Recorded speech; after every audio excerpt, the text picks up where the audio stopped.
राधा की आखिरी इच्छा और कृष्ण से अंतिम मिलन, एक रहस्यमयी प्रेम कथा। क्या आपने कभी सोचा है कि प्रेम कितना गहरा हो सकता है? क्या कोई ऐसा प्रेम हो सकता है जिसके सामने समय भी हार मान जाए, जिसका शरीर संसार से विदा हो जाए लेकिन प्रेम फिर भी जीवित रहे? राधा और कृष्ण की प्रेम कहानी भी कुछ ऐसी ही कही जाती है। कहा जाता है कि कृष्ण के जीवन में अनेक रानियां थीं, लेकिन राधा का स्थान उनके हृदय में सबसे अलग था। राधा वह थी जो कृष्ण के पास रहकर भी उनसे दूर रही और दूर रहकर भी उनके हृदय में सबसे करीब रही। लेकिन एक सवाल आज भी लोगों के मन में उठता है, आखिर राधा की आखिरी इच्छा क्या थी? कृष्ण ने राधा से दूरी क्यों बनाई? क्या राधा और कृष्ण का कभी अंतिम मिलन हुआ? और जब राधा के जीवन का आखिरी समय आया तब कृष्ण कहाँ थे? आज की यह कथा इन्हीं रहस्यों के इर्द-गिर्द घूमती है। यह कथा लोक परंपराओं और भक्तिमय परंपराओं से प्रेरित है। इसका उद्देश्य राधा कृष्ण के प्रेम की गहराई को समझना है। तो आइए चलते हैं उस यात्रा पर जहाँ प्रेम का कोई अंत नहीं था। अगर आप हमारे चैनल पर नए हो तो वीडियो को लाइक ज़रूर करें और कमेंट में प्रेम से राधे राधे लिखना ना भूलें। कहानी शुरू होती है उस समय से जब वृंदावन की गलियों में कृष्ण की बाल लीलाएं बीते हुए कई वर्षों हो चुके थे। कृष्ण मथुरा जा चुके थे, फिर समय बदला। कृष्ण द्वारका पहुंचे, राजा बने, उनके जीवन में अनेक जिम्मेदारियां आई। लेकिन वृंदावन में एक ऐसा हृदय था जो आज भी उसी कृष्ण की प्रतीक्षा कर रहा था। वह हृदय था राधा का। कृष्ण के चले जाने के बाद राधा ने अपने जीवन को किसी और दिशा में मोड़ने की कोशिश नहीं की। कहा जाता है कि उनका मन कृष्ण की स्मृतियों में ही डूबा रहता था। सुबह होते ही वे यमुना के किनारे जाती, शांत जल को देखती, हाथ जोड़कर प्रार्थना करती और फिर अपनी कुटिया में लौट आती।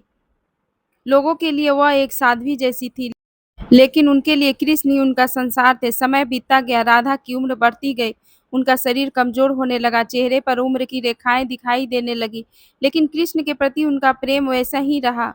जब कभी दूर से किसी बांसुरी की धुन सुनाई देती तो राधा कुछ क्षणों के लिए सब कुछ भूल जाती।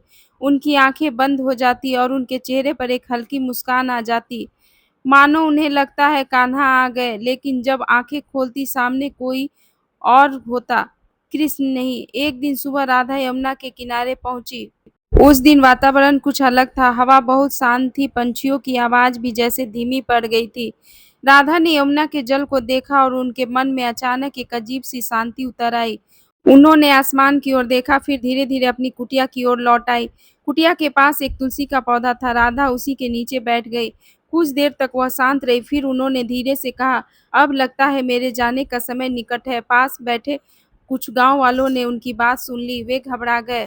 उन्होंने पूछा, माता ऐसी बातें क्यों कर रही हैं? राधा मुस्कुराई, उन्होंने कहा, डरने की कोई बात नहीं, हर जीव को एक दिन इस संसार से जाना होता है। फिर राधा कुछ पल के लिए चुप हो गई और बोली, लेकिन मेरी एक इच्छा अभी बाकी है। गांव वालों ने पूछा, आपकी आखिरी इच्छा क्या है? राधा ने आंखें बंद कर ली, उनके ओठों पर कृष्ण का नाम था। फिर उन्होंने कहा, मैं तब तक इस शरीर से विदा नहीं लूंगी जब तक मेरे कानों में कृष्ण की आवाज न पड़ जाए। गांव वालों एक दूसरे का चेहरा देखने लगे। किसी ने सोचा भी नहीं था कि द्वारका के राजा कृष्ण इतनी दूर आएंगे, लेकिन राधा को कोई संदेह नहीं था, उन्हें विश्वास था कृष्ण आएंगे। उधर द्वारका में कृष्ण अपने राजमहल में थे, चारों ओर वैभव था, राजसी जीवन था, अनेक जिम्मेदारियां थी। लेकिन उस दिन कृष्ण का मन विचलित था, उन्हें स्वयं समझ नहीं आ रहा था कि ऐसा क्यों हो रहा है। उन्होंने आंखें बंद की और अचानक उनके मन में वृंदावन की तस्वीर उभर आई, यमुना का किनारा, कदम का पेड़ और वह पुरानी बांसुरी और राधा। कृष्ण कुछ क्षणों तक बिल्कुल शांत रहे, फिर उनकी आंखों में नमी आ गई, मानो वर्षों से दबा हुआ कोई भाव अचानक जाग गया हो। कृष्ण समझ चुके थे, राधा उन्हें पुकार रही थी। कहा जाता है कि कृष्ण ने न देर की और उन्होंने अपने मन की आवाज सुनी और राधा से मिलने के लिए निकल पड़े। उधर राधा तुलसी के पौधे के नीचे बैठी थी, उनकी आंखें बंद थी, शरीर कमजोर था, सांसें धीमी थी, लेकिन मन में सिर्फ एक नाम था, कृष्ण। तभी अचानक उन्हें किसी के कदमों की आहट सुनाई दी। राधा ने आंखें नहीं खोली। कुछ क्षणों के बाद एक परिचित आवाज उनके कानों में पड़ी, राधे। बस एक शब्द, लेकिन राधा के लिए वह पूरा संसार था। उनकी आंखें खुल गई, उन्होंने सामने देखा, कृष्ण उनके सामने खड़े थे। वर्षों की प्रतीक्षा जैसे उसी क्षण समाप्त हो गई हो। राधा की आंखों से आंसू निकल आए, लेकिन चेहरे पर मुस्कान थी। उन्होंने धीरे से कहा, कान्हा तुम आ गए। कृष्ण ने राधा की ओर देखा, वह कुछ क्षण तक कुछ बोल नहीं पाए, मानो इतने वर्षों की दूरी उनके सामने खड़ी हो। राधा ने कहा, मैं जानती थी तुम जरूर आओगे। कृष्ण ने धीरे से कहा, राधे तुमने मुझे बुलाया और मैं कैसे नहीं आता? राधा मुस्कुराई। उन्होंने कहा, मैंने तुम्हें कभी भुलाया ही कहा था कान्हा, तुम तो हमेशा मेरे मन में थे। कृष्ण की आंखें नम थी। राधा ने फिर पूछा, कान्हा, क्या तुम मुझसे कभी दूर हुए थे? कृष्ण शांत रहे। फिर उन्होंने कहा, दूरी शरीरों के बीच होती है राधे, हृदयों के बीच नहीं। राधा कुछ देर तक कृष्ण को देखती रही, मानो वर्षों की सारी प्रतीक्षा उसी एक क्षण में पूरी हो गई हो। फिर उन्होंने कहा, अब मुझे कोई शिकायत नहीं। कृष्ण ने पूछा, क्या तुम मुझसे नाराज थी? राधा हल्के से मुस्कुराई। तुमसे नाराज होकर भी कितने दिन रह सकती थी?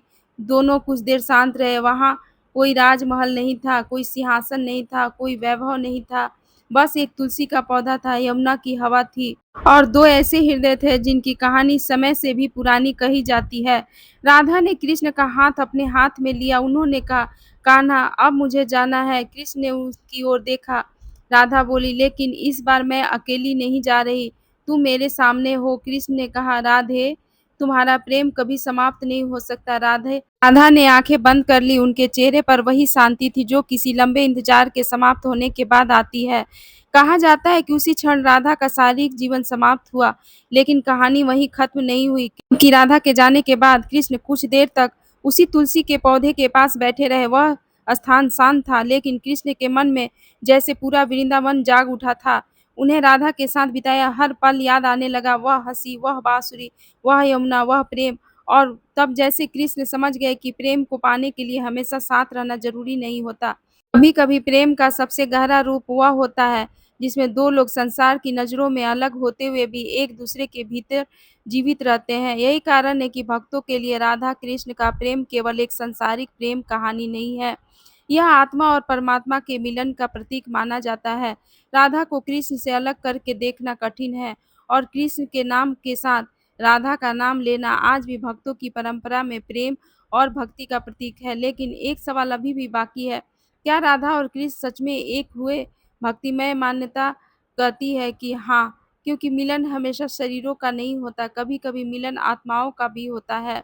राधा कृष्ण के जीवन से दूर जरूर थी, लेकिन कृष्ण के हृदय से कभी दूर नहीं हुई, और शायद यही उस प्रेम की सबसे बड़ी विशेषता थी। गंधारी के श्राप, द्वारका के अंत और कृष्ण के देहावसान की कथाएं अपनी जगह है, लेकिन राधा और कृष्ण का प्रेम किसी एक घटना के साथ समाप्त नहीं होता, क्योंकि जिस प्रेम को भक्त अपने हृदय में जीवित रखते हैं वह समय की सीमाओं से परे हो जाता है। राधा की आखिरी इच्छा क्या थी? कृष्ण का सामने आना, और कृष्ण आए। राधा ने क्या चाहा? सिर्फ इतना कि उनके अंतिम क्षणों में उनके कानों में कृष्ण का नाम सुनाई दे। और कृष्ण ने क्या कहा? राधे। शायद यही इस पूरी कहानी का सबसे बड़ा रहस्य है। राधा ने कृष्ण से कुछ मांगा नहीं, उन्होंने कोई राज्य नहीं मांगा, कोई वैभव नहीं मांगा, कोई सांसारिक सुख नहीं मांगा। उन्होंने केवल कृष्ण का नाम मांगा, और कृष्ण ने भी उनके प्रेम को भुलाया नहीं। इसलिए शायद राधा कृष्ण की कहानी का कोई अंत नहीं है, क्योंकि जहाँ प्रेम में स्वार्थ समाप्त हो जाता है वहाँ प्रेम की कहानी नहीं रहता, वह भक्ति बन जाता है।